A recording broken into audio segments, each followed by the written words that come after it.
두 번째 소식으로 넘어가 보죠. 네, 심혈관 질환은 이 암이나 뇌혈관 질환과 함께 국내 3대 사망 원인으로 꼽히는데요. 예, 예. 고혈압이나 협심증 또는 심근경색, 부정맥 등이 심혈관 질환에 해당을 하죠.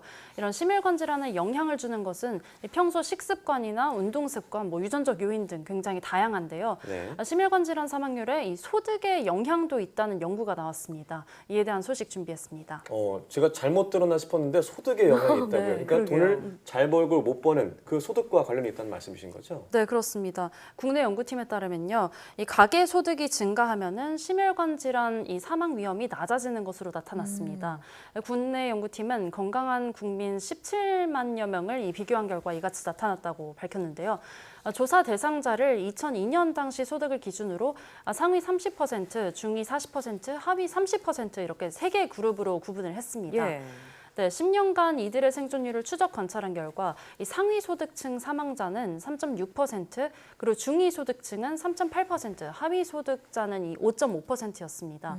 심혈관 질환으로만 사망한 비율을 봤을 때도요, 이 상위 소득층은 0.7% 사망했다고 하고요, 중위는 0.8%, 그리고 하위 소득층은 0.2%가 사망을 했습니다. 그러니까 이 사망률과 심혈관 질환으로 인한 사망률 전부 다 이 상위 소득층이 중하위 소득층보다 이 사망률이 가장 낮은 것으로 분석됐다는 겁니다. 예.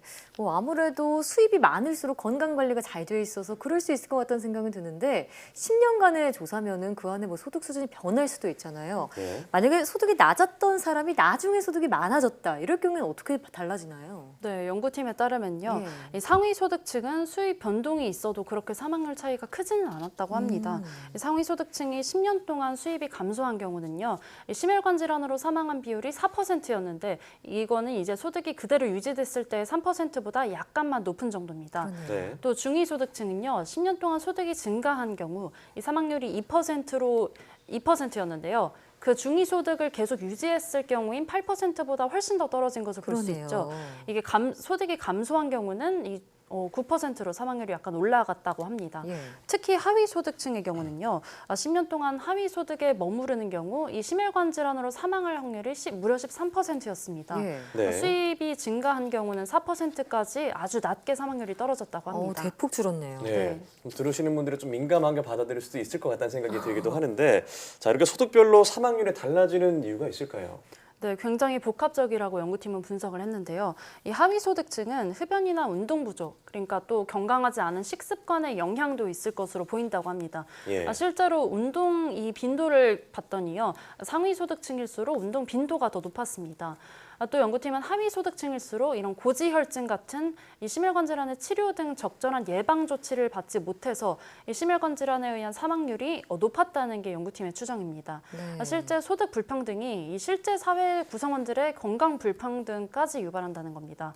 연구팀은 소득의 양극화를 완화하는 이 복지 정책이 복지 자체로서 의미가 있을 뿐 아니라 이 사회 구성원들의 건강에도 긍정적인 영향을 줄 수 있다고 말했습니다. 네. 심혈관 질환은 국내 사망 원인 2위잖아요. 예. 네, 이를 잘 관리하지 못하면 사회 비용이 큰 만큼 이를 좀 잘 관리할 수 있는 복지 정책이 필요해 보입니다. 예.